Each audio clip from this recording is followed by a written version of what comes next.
हरिः ॐ गणानान्त्वा गणपतिग्गुं हवामहे प्रियाणान्त्वा प्रियपतिग्गुं हवामहे निधीनान्त्वा निधिपतिग्गुं हवामहे वशो मम आहमजानि गर्भधाम त्वमजासि गर्भधाम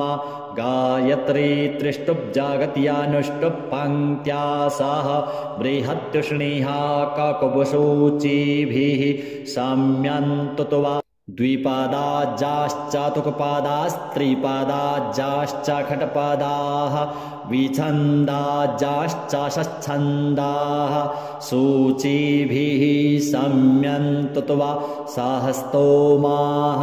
सह छन्दस आवृतः सह प्रमारेखयः सप्तदैव्याः पूर्वेखां पन्था मनोदृश्यधीरा अन्वालेभिरे रथ्यो नरस्मिन् जज्जाग्रतो दूरमुदैति दैवन् तदुषुप्तस्य तथैवैति दूरङ्गमं ज्योतिखान् ज्योतिरे कन्तन्मे मनः शिवसङ्कल्पमस्तु जेन कर्माण्यपसो मनीखिणो यज्ञे कृणवन्ति विदथे क्षुधीराः जदपूर्वं जक्षमन्तः प्रजानां तन्मे मनः शिवसङ्कल्पमस्तु यत्प्रज्ञानमुत चेतो धृतिश्च ज्योतिरन्तरामृतं प्रजासु यस्मान्नरिते किञ्चन कर्म क्रियते तन्मे मनः शिवसङ्कल्पमस्तु जेनेदं भूतं भुवनं भविष्यत्परिगृहीतममृतेन सर्वं जेन यज्ञस्तायते सप्ताहोता तन्मे मनः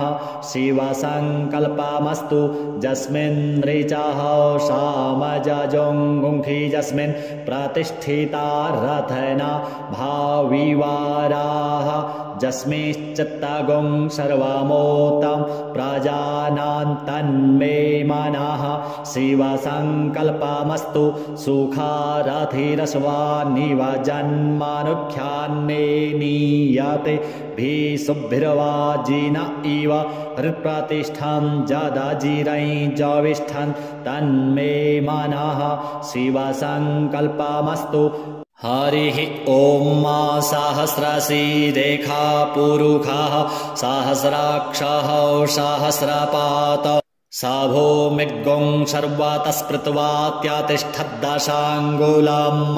पुरुष एवेदग्गुं सर्वं यद्भूतं यच्च भाव्यम् उतामृतत्वशेषानोज्जदन्ने नातिरोहति एतावानस्य महिमातोज्यायाश्च पुरुषः पादोश्च विश्वा भूतानि त्रिपादस्यामृतं दिवि त्रिपादूर्ध्व उदयत्पुरुषः पादोषेह भवत्पुनः ततो विख्वन् व्यक्रामत्सा सनानसने अभि ततो विराडजायत विराजो अधिपुरुषः सजातो अत्यरिच्यत पश्चाद्भूमिमथो पुरः तस्मादिज्ञात् सर्वाहुताः सम्भृतं प्रेखदाज्यं पशुस्ताश्चक्रे वायव्यानारण्य ग्राम्याश्च जे तस्मादिज्ञात् सर्वाहुतारिचाः सामानि जग्गिरे छन्दागुंसि जग्गिरे तस्माद्यजुस्तस्माद्दजायत तस्माद्दश्वा अजायन्त जे केचोभयादतः गावोह जग्गिरे तस्माज्जाता अजावयः तं यज्ञं बर्हिः प्रोक्षन् पुरुषै जातमग्रतः तेन देवा अयजन्त साध्या ऋषयश्च जे जत्पुरुखं व्यादाधुः कातिधाभ्यकल्पयन् मुखं किमस्यासीत् किं बाहु किमूरुपादा उच्येते ब्राह्मणोऽस्य मुखमासीत् बाहु राजन्यः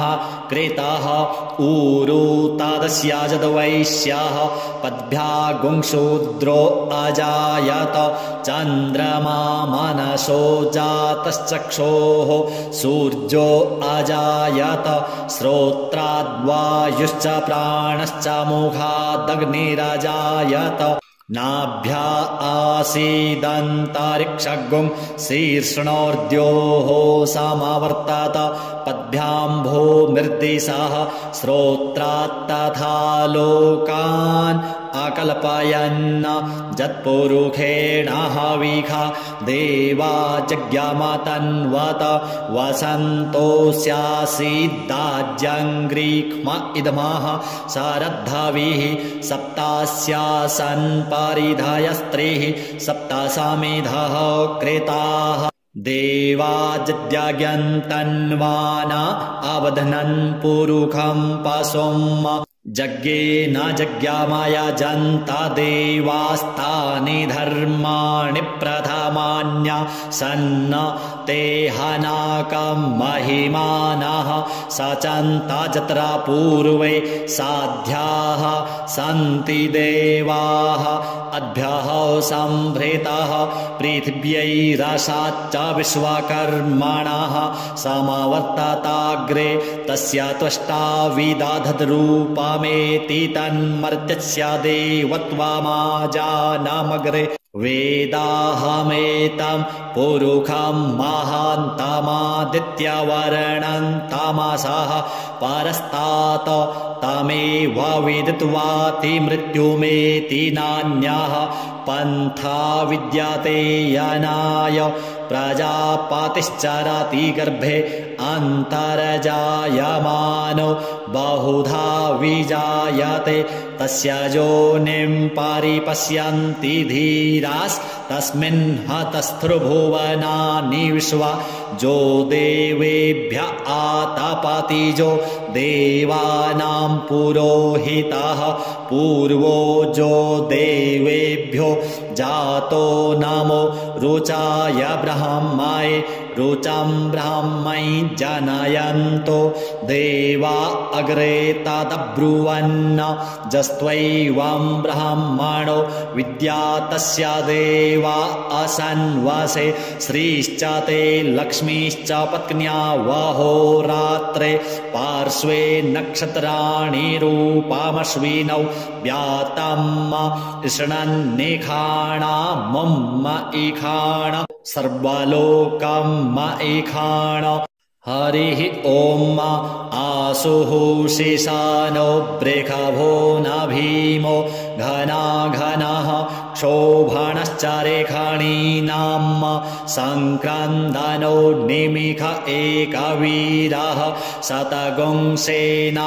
अजयत्साकमिन्द्रः सङ्क्रन्दनेन निमिषेण जिष्णुना जुत्कारेण दुश्चवनेन धृष्णुना तदिन्द्रेण जायत तत्साधुवं जुधो नर इखुहस्तेन विष्णा स इखुहस्तैः स निखङ्गर्भिवसी सग्गुं स्रष्टा स युध इन्द्रो गणेन सग्गुं सृष्टा जस्सोमपाबाहु सर्धुग्रधन्वा प्रतिहिता भीरस्ता बृहस्पते परिदीया रथेन रक्षो हामित्रान् अपबाधमानः प्रभञ्जनत्सेनाः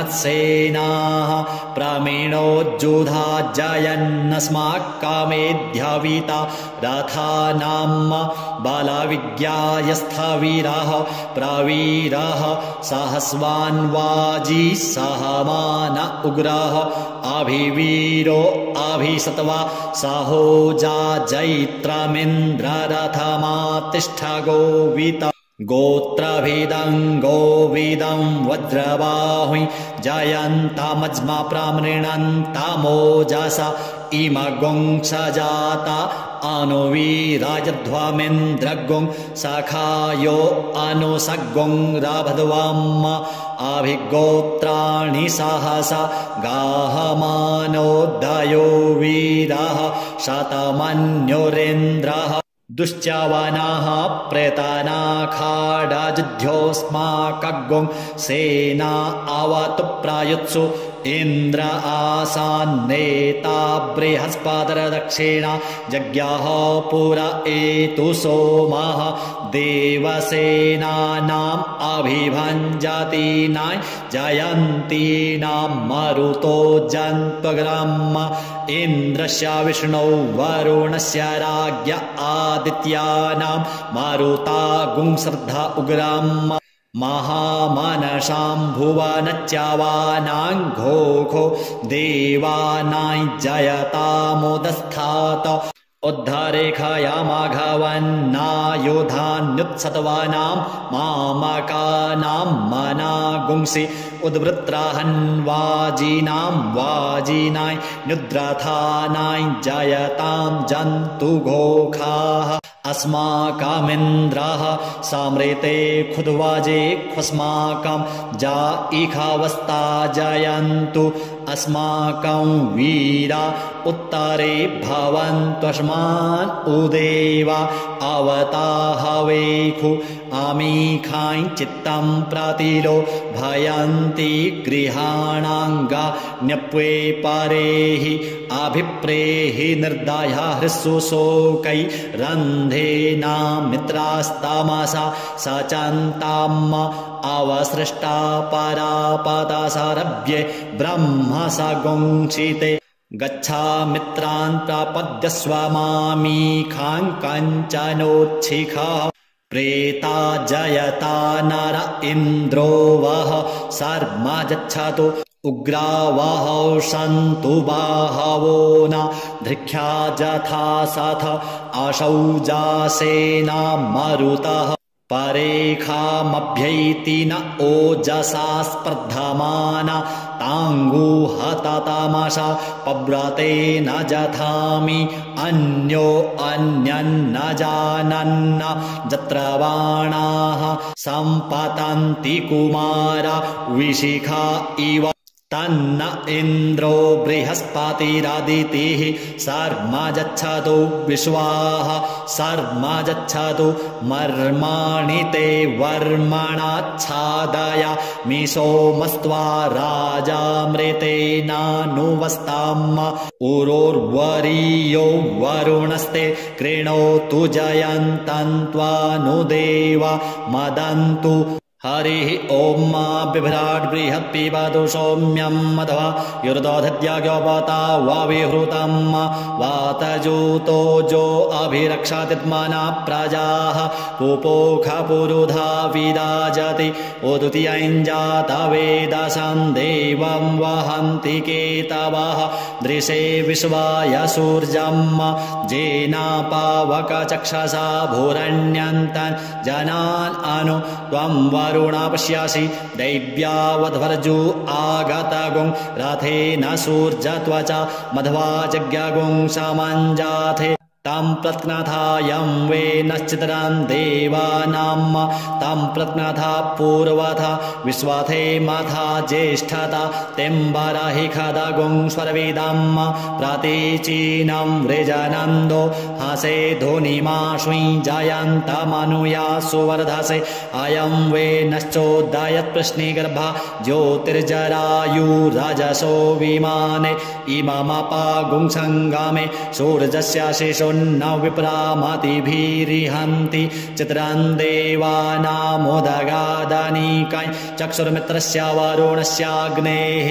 आप्राद्या वा पृथिवी अन्तरिक्षगुं सूर्य आत्मा जगतस्तस्थुखश्च आन इडाभिर्विदधे सुषस्ति विश्वान्नरः सविता देव एतु अपि जथा जुवानो मत्सथानो विश्वं जगदभिपद्वे मनीखा जोदद्या कच्चा वृत्राहन्नुदगा अभिसूर्ज सर्वन्तदिन्द्रते वसे तारणिर्विश्वदर्शतो ज्योतिष्कृतासि सूर्ज विश्वमाभासि रोचनम् तत्सूर्यस्य देवत्वन्तन्महित्वं मध्याकर्तोर्विततगुंसञ्जभार जदेदयुक्तः हरितः सदस्थाद्दाद्रात्रिवासस्तनुते सीमस्मै तन्मित्रस्य वरुणस्याभिचक्षे सूर्यो रूपं कृणोते द्योरूपस्थे अनन्तमन्यदृषदस्य पाजः कृष्णमन्यधरितः सम्भरन्ति बडमहान् असि सूर्यबडादित्यमहान् असि महस्ते सतो महिमापनस्यते धादेव महान् असि बट्सूर्यस्रवसा महान् असि सत्रादेव महान् असि मह्नादेवानामसृजः पुरोहितो विभुज्योतिरा श्रायन्त इव सूर्यं विश्वेन्द्रेन्द्रस्य भक्षत वसूनिजाते जनमान ओजसा प्रतिभागन्नदीधिम अद्या देवा उदिता सूर्यस्य निरगुंहसः पिप्रीता निरावद्यात तन्नो मित्रो वरुणो मामहन्तामदितिः सिन्धुः पृथिवी उतद्योः आकृष्णेन रजसा वर्तमानो निवेशयन्नमृतं मर्त्यञ्च हिरण्येन सविता रथेन देवो जाति भुवनानि पश्यन्न हरिः ॐ भुः ॐ भुवः ॐ स्वः ॐ नमस्ते रुद्रमन्यव उतो तैखवे नमः बाहुभ्याम् उत ते नमः जाते रुद्रशिवा तनूरघोरा पापकाशिनी तया नस्तन्वा सन्तमया गिरिसन्ताभिचाकसीः जामिखुङ्गिरिसन्तहस्ते विभर्गस्तवे शिवान् गिरित्रतां कुरु माहिगुं सिहि पुरुखैं जगत शिवेन वचसा त्वा गिरिशाच्छा वदामसि यथा नः सर्वमिज्जगदयक्ष्मगुं सोमना असत अध्यावोचदधिवक्ता प्रथमो दैव्योऽभिखग अहिश्च सर्वाञ्जं भयन्त सर्वाश्च जातु धान्यो धराचीः पराशुव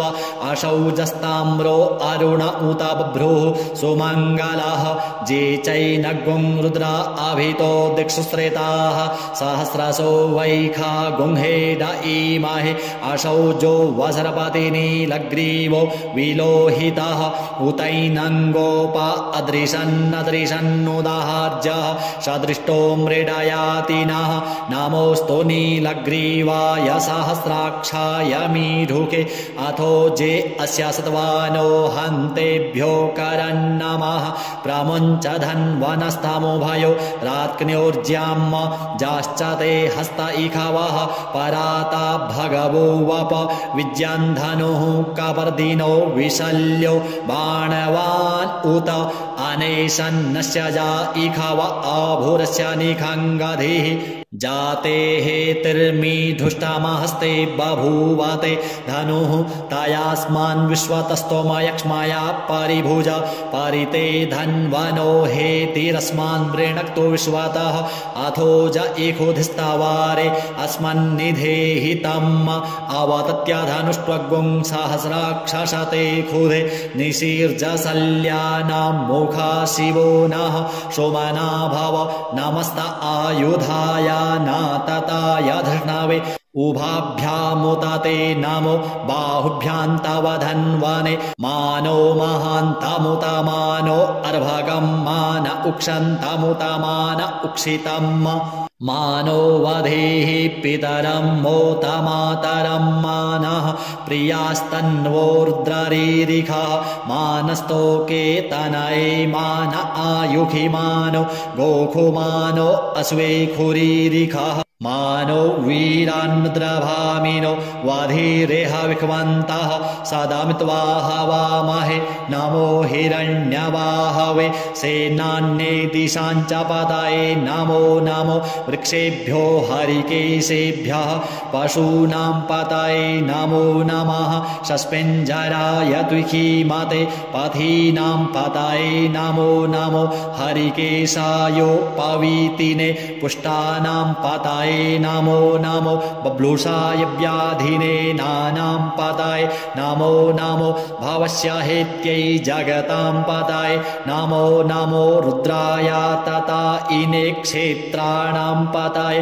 नमो नमः सूताय हन्त्यै वनानां पतये नमो नमो रोहिताय स्थपतये वृक्षाणां पतये नमो नमो भुवन्तये वारिवस्त्रिता यौखधीनां पतये नमो नमो मन्त्रिणे वाणिजाय कक्षाणां पतये नमो नम उच्चैर्घोखाय क्रन्दयते पत्तीनां पतये नमो नमः कृष्णाय तया धावते सत्त्वानां पतये नमो नमः सहमानाय निव्याधिन आव्याधिनीनां पतये नमो नमो निखङ्गिणे ककुभायस्तेनानां पतये नमो नमो निचेरवे परिचरायारण्यानां पतये नमो नमो वञ्चते परिवञ्चते स्थायूनां पतये नमो नमो निखङ्गिण इखुधिमते तस्कराणां पतये नमो नमः श्रीकायुभ्यो जिघागुंसद्भ्यो मुष्णातां पतये नमो नमो श्रीमद्भ्यो नक्तञ्चरद्भ्यो विकृन्तानां पतये नमः नम उष्णीखिणे गिरिचराय कुलुञ्चानां पतये नमो नम इखुमद्भ्यो धन्वाइभ्यश्च वो नमो नम आतन्वानेभ्यः प्रतिदधानेभ्यश्च वो नमो नम आयच्छद्भ्यो शद्भ्यश्च वो नमो नमो विसृजद्भ्यो विदध्यद्भ्यश्च वो नमो नमः स्वपतिभ्यो जाग्रद्भ्यश्च वो नमो नमः शयानेभ्य आसीनेभ्यश्च वो नमो नमस्तिष्ठद्भ्यो धावद्भ्यश्च वो नमो नमः सभाभ्यः सभापतिभ्यश्च वो नमो नमो स्वेभ्यो स्वपतिभ्यश्च वो नमो नम आव्याधिनीभ्यो विविधन्तिभ्यश्च वो नमो नम उगणाभ्यस्त्रिगुं हतिभ्यश्च वो नमो नमो गणेभ्यो गणपतिभ्यश्च वो नमो नमो व्रातेभ्यो व्रातपतिभ्यश्च वो नमो नमो ग्रीसेभ्यो ग्रीसपतिभ्यश्च वो नमो नमो विरूपेभ्यो विश्वरूपेभ्यश्च वो नमो नमः सेनाभ्यः सेनानीभ्यश्च वो नमो नमो रथेभ्यो अरथेभ्यश्च वो नमो नमः क्षत्रिभ्यः संग्रहेतृभ्यश्च वो नमो नमो महद्भ्यो अर्भकेभ्यश्च वो नमः नमस्तक्षभ्यो रथकारेभ्यश्च वो नमो नमः कुलालेभ्यः कर्मारेभ्यश्च वो नमो नमो निखादेभ्यः पुञ्जिष्ठेभ्यश्च वो नमो नमः स्वनिभ्यो मृगयुभ्यश्च वो नमो नमः स्वभ्यः स्वपतिभ्यश्च वो नमो नमो भवाय च रुद्राय च नमः सर्वाय च पशुपतये च नमो नीलग्रीवाय च शितिकण्ठाय च नमः कपर्दिने च विप्तकेशाय च नमः सहस्राक्षाय च शतधन्वने च नमो गिरिशयाय च श्रीविष्टाय च नमो मीढुष्टमाय चेखुमते च नमो ह्रस्वाय च वामनाय च नमो बृहते च वरखीयसे च नमो वृद्धाय च सवृधे च नमो ज्ञाय च प्रथमाय च नम आसवे चाजिराय च नमः शीघ्राय च शीभ्याय च नम ऊर्म्याय च वश्वन्याय च नमो नादेयाय च द्वीप्याय च नमो ज्येष्ठाय च कनिष्ठाय च नमः पूर्वजाय च परजाय च नमो मध्यमाय च पगल्भाय च नमो जघन्याय च बुध्न्याय च नमः शोभ्याय च प्रतिसर्जाय च नमो जाम्याय च क्षेम्याय च नमः श्लोक्य वृष्ट्याय च वशान्याय च नाम उर्वरजाय च खल्याय च नामो वन्याय च कक्षाय च नमः स्रवाय च प्रतिस्रवाय च नम आशुखेणाय च सुरथाय च नमः शूराय च वभेदिने च नमो बिल्मिने च कवचिने च नमो वर्मिणे च वरूथिने च नमः श्रुताय च श्रुतसेनाय च नमो दुन्दुभ्याय च हनन्याय च नमो धृष्णवे च प्रमृषाय च नमो निखङ्गिणे चेखुधिमते च नमस्तीक्ष्णे खवे चायुधिने च नमः स्वायुधाय च सुधन्वने च नमः श्रुत्याय च पथ्याय च नमः काट्याय च नीप्याय च नमः कुल्याय च सरस्याय च नमो नादेयाय च वैशन्ताय च नमः कूप्याय च वट्याय च नमो विदध्र्याय च तप्ताय च नमो मेघ्याय च विरत्याय च नमो वर्ख्याय च वर्ख्याय च नमो वात्याय च रेक्म्याय च नमो वास्तव्याय च वास्तुपाय च नमः सोमाय च रुद्राय च नमस्ताम्राय च रुणाय च नमः शङ्गवे च पशुपतये च नम उग्राय च भीमाय च नमो ग्रीवधाय च दूरे वधाय च नमो हन्त्रे च हनीयसे च नमो वृक्षेभ्यो हरिकेशेभ्यो नमस्ताराय नमः शम्भवाय च मयो भवाय च नमः शङ्कराय च मयस्कराय च नमः शिवाय च शिवतराय च नमः पार्जाय च वार्जाय च नमः प्रतरणाय चोत्तरणाय च नमस्तीर्थ्याय च कुल्याय च नमः षष्ठ्याय च फेन्याय च नमः शिकत्याय च प्रवाह्याय च नमः किग्गोंशिलाय च क्षयणाय च नमः कापर्दिने च पुलस्तये च नम ईरिण्याय च प्रपथ्याय च नमो व्रज्याय च गोष्ठ्याय च नमस्तल्प्याय च गेह्यजाय च नमो हृदज्याय च निवेख्याय च नमः काट्याय च गुह्वरेष्ठाय च नमः शुष्क्याय च हरित्याय च नमः पागुंशव्याय च रजस्याय च नमो लोप्याय चोल्लप्याय च नम ऊर्व्याय च सूर्व्याय च नमः पर्णाय च पर्णसदाय च नम उद्गुरुमाणाय चाभिघ्नते च नम आखिदते च प्रखिदते च नम इहुकृद्भ्यो धनुष्कृद्भ्यश्च वो नमो नमो वः कीरिकेभ्यो देवानागुं हृदयेभ्यो नमो विचिन्वत्केभ्यो नमो विक्षिणत्केभ्यो नम आनिर्हतेभ्यः द्रापे अन्धसस्पते दरिद्रनीललोहित आसां प्रजानां मेघां पशूनां माभिर्मा रोङ्मोचनः किञ्चन ममत इमा रुद्राय तवसे कवर्दिने क्षयद वीराय प्रभरा महे मतिः जथा समसद्विपदे चतुर्पदे विश्वन्पुष्टङ्ग्रामे अस्मिन्ननातुरम्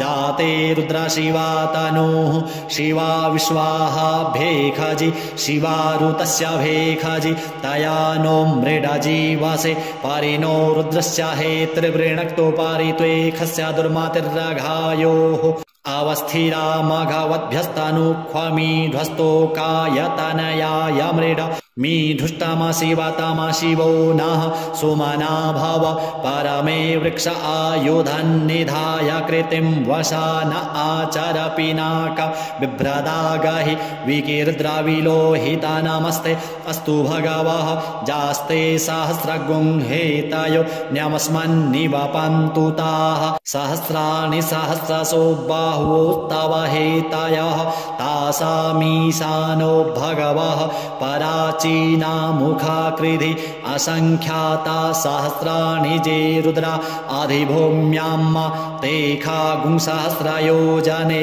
वधन्वानि तन्मसि अस्मिन् महत्रणवेन्तरिक्षे भवा अधि तेखागुं सहस्रयोजने वधन्वानि तन्मसि नीलग्रीवाः सितिकण्ठादिवगुं रुद्रा उपस्थिताः तेखागुं सहस्रयोजने वधन् वधन्वानि तन्मासि नीलग्रीवाः सितिकण्ठाः शर्वा अधः क्षमाचराः ते खागुंसहस्रयोजने वधन्वानि तन्मासि जे वृक्षे खुशस्पिञ्जरा नीलग्रीवा विलोहिताः ते खागुंसहस्रयोजने वधन्वानि तन्मासि जे भूतानामधिपतयो विशिखासहौकपर्दिनः ते खागुंसहस्रयोजने वधन्वानि तन्मासि जे पथां पथि रक्षय ऐलवृदा आयुर्जुधः ते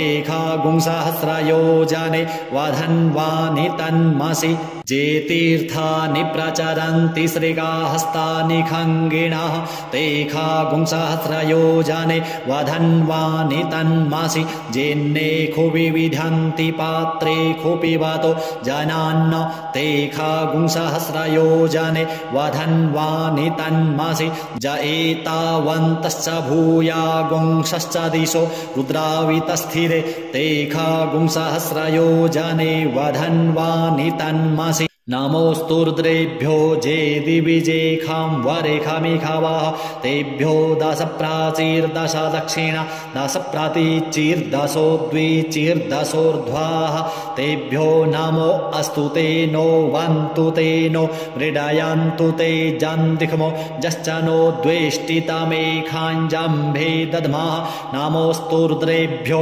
जेऽन्तरिक्षे जेखां वात इखावाः तेभ्यो दश प्राचीर्दश दक्षिणा दश प्रातीचीर्दशो द्विचीर्दशोर्ध्वाः तेभ्यो नमो अस्तु ते नो वन्तु ते नो मृडयन्तु ते जन्दिख्मो जश्च नो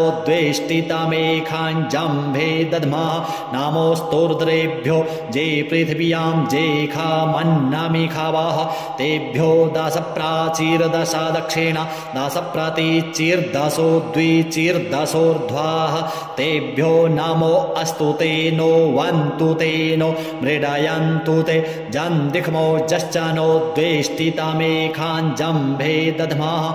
ॐ स्वः ॐ भुवः ॐ भुः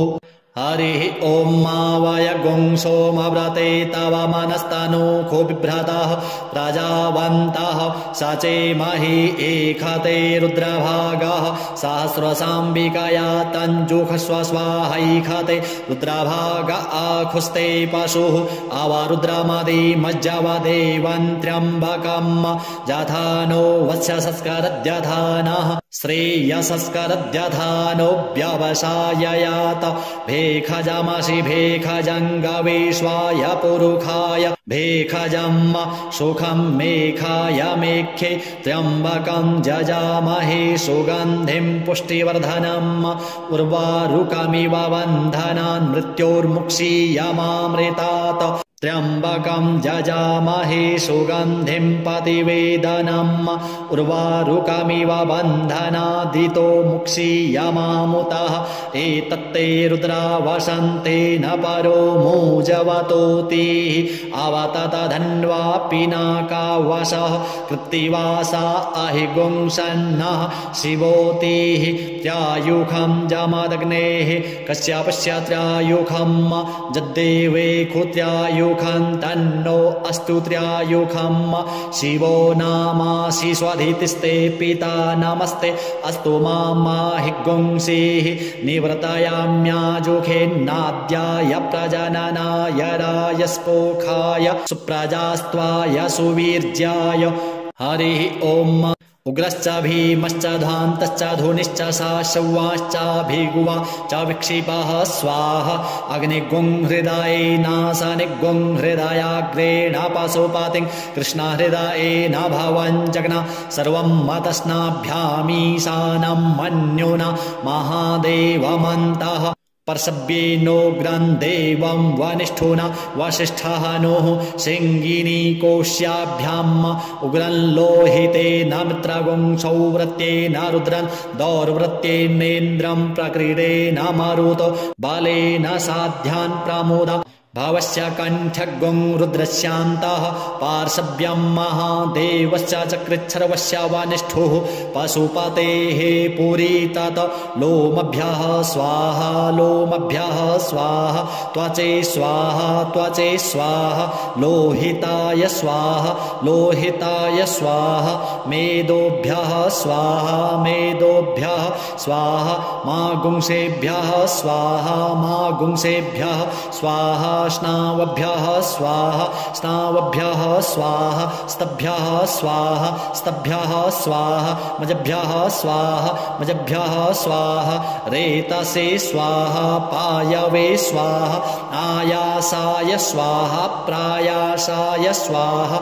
संजासाय स्वाहा वियासाय स्वाहोद्यासाय स्वाहा शुचे स्वाहा शोचते स्वाहा शोचमानाय स्वाहा शोकाय स्वाहा तपसे स्वाहा तप्यते स्वाहा तप्यमानाय स्वाहा तप्ताय स्वाहा घर्माय स्वाहा निस्कृत्यै स्वाहा प्रायश्चित्यै स्वाहा भेखजाय स्वाहा जमाय स्वाहान्तकाय स्वाहा मृत्यावे स्वाहा ब्रह्मणे स्वाहा ब्रह्महत्यायै स्वाहा विश्वेभ्यो देवेभ्यः स्वाहा द्यावा पृथिवीभ्यागुं स्वाहा हरिः ॐ मा वाजश्च मे प्रसवश्च मे प्रयतिश्च मे प्रसितिश्च मे धीतिश्च मे क्रतुश्च मे स्वरश्च मे श्लोकश्च मे श्रवश्च मे श्रुतिश्च मे ज्योतिश्च मे स्वच्च मे यज्ञेन कल्पन्तं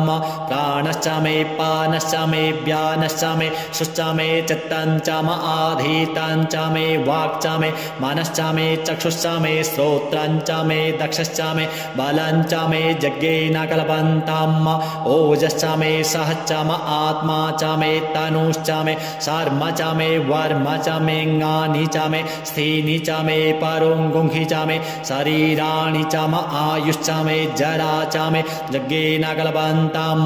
ज्येष्ठं च म आधिपत्यं च मे मन्युश्च मे भामश्च मे मश्च मे भश्च मे जेमा च मे महिमा च मे वरिमा च मे प्रथिमा च मे वरिखिमा च मे द्राघिमा च मे वृद्धं च मे वृद्धिश्च मे यज्ञेन कल्पन्तं सत्यं च मे श्रद्धा च मे जगच्च मे धनं च मे विश्वं च मे महश्च मे क्रीडा च मे मोदश्च मे जातं च मे जनिख्यमानं च मे सूक्तं च मे सुकृत्यं च मे यज्ञेन कल्पन्तं ऋतं च मे मृतं च मे यक्ष्मं च मे नामयच्च मे जीवातुश्च मे दीर्घायुत्वं च मे नमित्रं च मे भयं च मे सुखं च मे शयनं च मे सुखाश्च मे सुदिनं च मे यज्ञेन कल्पन्तं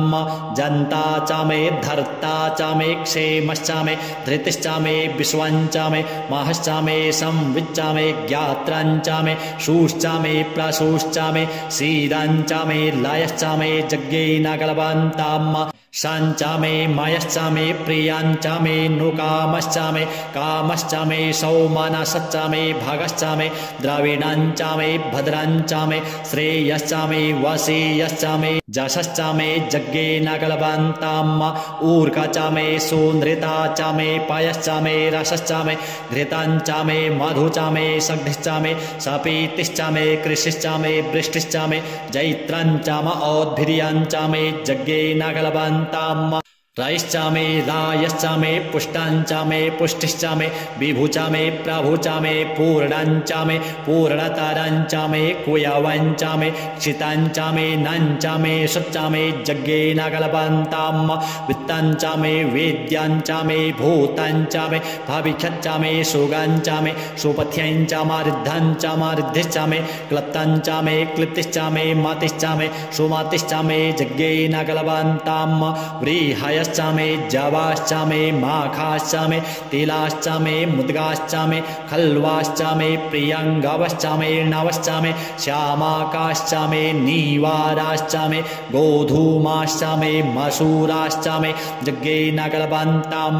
अस्माच्च मे मृत्तिका च मे गिरयश्च मे पर्वताश्च मे शिखताश्च मे वनस्पतयश्च मे हिरण्यं च मे यश्च मे श्यामं च मे लोहं च मे शीशं मे त्रपुचा मे जग्गे नगलबन्ताम् अग्निश्चाम आपश्चामे वीरुधश्चाम ओखादायश्चामे कृष्णपच्याश्चामे कृष्णपच्याश्चामे ग्राम्याश्चामे पशव आरण्याश्चामे वित्तञ्चामे वित्तिश्चामे भूतञ्चामे भूतिश्चामे जग्गे नगलबन्ताम् वशुचामे वसतिश्चामे कर्मचामे शक्तिश्चामे अर्थश्चाम एमश्चाम इत्याचामे गातिश्चामे जग्गे नगलबन्ताम् अग्निश्चाम इन्द्रश्चामे सोमश्चाम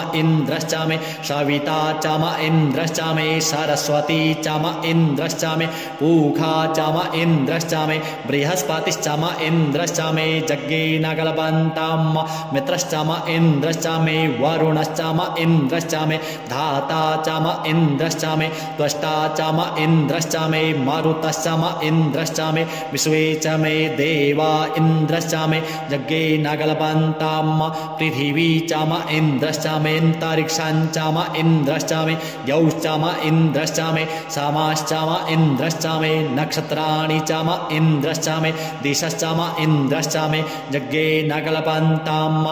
अग्गुंसुश्चामे रश्मिश्चामे दाभ्यश्चामे धीपतिश्चाम उपागुंसुश्चामे अन्तर्जामश्चाम ऐन्द्रवायवश्चामे मैत्रा वरुणश्चाम आश्विनश्चामे प्रतिप्रस्थानश्चामे शुक्रश्चामे मन्थी चामे जग्गे नगलबन्ताम् आग्रयणश्चामे वैश्वदेवश्चामे ध्रुवश्चामे वैश्वानरश्चाम ऐन्द्राग्नश्चामे महावैश्वदेवश्चामे मरुत्वतीयाश्चामे निष्केवल्यश्चामे सावित्रश्चामे सारस्वतश्चामे पात्नीवतश्चामे हारियोजनश्चामे जग्गे नगलबन्ताम् सृचश्चामे चामशाश्चामे वायव्यानि चामे द्रोणाकालाश्चामे ग्रावाणश्चामे धिखवाणे चामे पूतभृच्चाम आधवनीयश्चामे वेदिश्चामे बराहिश्चामे बभ्रीथश्चामे स्वगाकारश्चामे जग्गे नगलबन्ताम् अग्निश्चामे घर्मश्चामे अर्कश्चामे सूर्यश्चामे प्राणश्चामे स्वमेधश्चामे पृथिवी चामे दितिश्चामे दितिश्चामे द्यौश्चामेऽङ्गुलयः शक्करायो दिशश्चामे जग्गे नगलबन्ताम् व्रतञ्चामरितवश्चामे तपस्सामे संवत्सरश्चामे होरात्रे ऊर्वष्ठीवे बृहद्रथान्तरे चामे जग्गे नगलबन्ताम् एका चामे त्रिशश्चामे त्रिशश्चामे पञ्चचामे पञ्चचामे सप्तचामे सप्तचामे नवचामे नवचाम एकादशचाम एकादशचामे त्रयोदशचामे त्रयोदशचामे पञ्चदशचामे पञ्चदशचामे सप्तदशचामे सप्तदशचामे नवदशचामे नवदशचाम एकविंशतिश्चामे एकविंशतिश्चामे त्रयोविंशतिश्चामे त्रयोविंशतिश्चामे पञ्चविंशतिश्चामे पञ्चविंशतिश्चामे सप्तविंशतिश्चामे सप्तविंशतिश्चामे नवविंशतिश्चामे नवविंशतिश्चाम एकत्रिंशच्चाम एकत्रिंशच्चामे त्रयस्त्रिंशच्चामे जग्गे नगलबन्ताम् चतस्रश्चामेष्टौ चामेष्टौ चामे द्वादशचामे द्वादशचामे षोडशचामे षोडशचामे विंशतिश्चामे विंशतिश्चामे चतुर्विंशतिश्चामे चतुर्विंशतिश्चामेष्टाविंशतिश्चामे अष्टाविंशतिश्चामे द्वात्रिंशच्चामे द्वात्रिंशच्चामे खत्रिंशच्चामे खत्रिंशच्चामे चत्वारिंशच्चामे चत्वारिंशच्चामे चतुश्चत्वारिंशच्चामे चतुश्चत्वारिंशच्चामे अष्टाचत्वारिंशच्चामे जग्गे नगलबन्ताम् त्रविश्चामे त्रवीचामे द्वितीयवाच्चामे द्वितीयोहीचामे पञ्चाविश्चामे पञ्चावीचामे त्रिवशच्चामे त्रिवशाच्चामे तृजवाच्चामे तृजोहीचामे जग्गे नगलबन्ताम् पष्ठवाच्चामे पष्ठोहीचाम उक्षाचामे वशाच्चाम रिखाभश्चामे वेहच्चामे नड्वाश्चामे धेनुश्चामे जग्गे नगलबन्ताम् वाजाय स्वाहा प्रसवाय स्वाहा बीजाय स्वाहा स्वाहा क्रतवे स्वाहा वशवे स्वाहा हर्पताये स्वाहा नेन्मुग्धाय स्वाहा मुग्धाय वै नगुंसिनाय स्वाहा विनगुंसिन आन्त्यायनाय स्वाहान्त्याय भौवनाय स्वाहा भुवनस्य पतये स्वाहा धिपतये स्वाहा प्रजापतये स्वाहा इयन्तेरान्मित्राय जन्तासि जमन ऊर्जयित्वा वृष्ट्ययित्वा प्रजानां त्वाधिपत्याय आयुर्जज्ञे न कल्पतां प्राणो जज्ञे न कल्पतां चक्षुर्जज्ञे न कल्पता गुंश्रोत्रं जज्ञे न कल्पतां वाग्जज्ञे न कल्पतां मनो जज्ञे न कल्पतां आत्मा जज्ञे न कल्पतां ब्रह्मा जज्ञे न कल्पतां ज्योतिर्जज्ञे न कल्पतां गुंसर्जज्ञे न कल्पतां पृष्ठं जज्ञे न कल्पतां जज्ञो जज्ञे न कल्पतां स्तौमश्च जाजुश्च ऋक्चाशाम च बृहच्च रथान्तरञ्च स्वर्देवा अगन्मामृता अभूम प्रजापतेः प्रजा अभूम वेट् स्वाहा हरिः ॐ मारीचं वाचं प्रपद्ये मनोजयो प्रपद्ये सामप्राणं प्रपद्ये चक्षुः श्रोत्रं प्रपद्ये वागोजः सहौजो मयि प्राणापानौ जन्मे छद्रं चक्षुषो हृदयस्य मनसो वातितृणं बृहस्पतिर्मे तद्दधातु शन्नो भवतु भुवनस्य जस्पतिः भूर्भुवः स्वः तत्सवितुर्वरेण्यं भर्गो देवस्य धीमहि धियो यो नः प्रचोदयात् कयानश्चित्र अभुवदूती सदा वृधः सखा कया सचिष्ठया वृता कस्त्वा सत्यो मदानामग्गुंहिष्ठो मत्सदन्धसः दृढाचिदारुजे वसु अभिखुणः सखीना मविता जरित्रिणाम् शतं भवाश्यूतिभिः कया त्वन्न ऊत्याभिप्रमन्दसे वृखन्न कया स्तोत्रिभ्य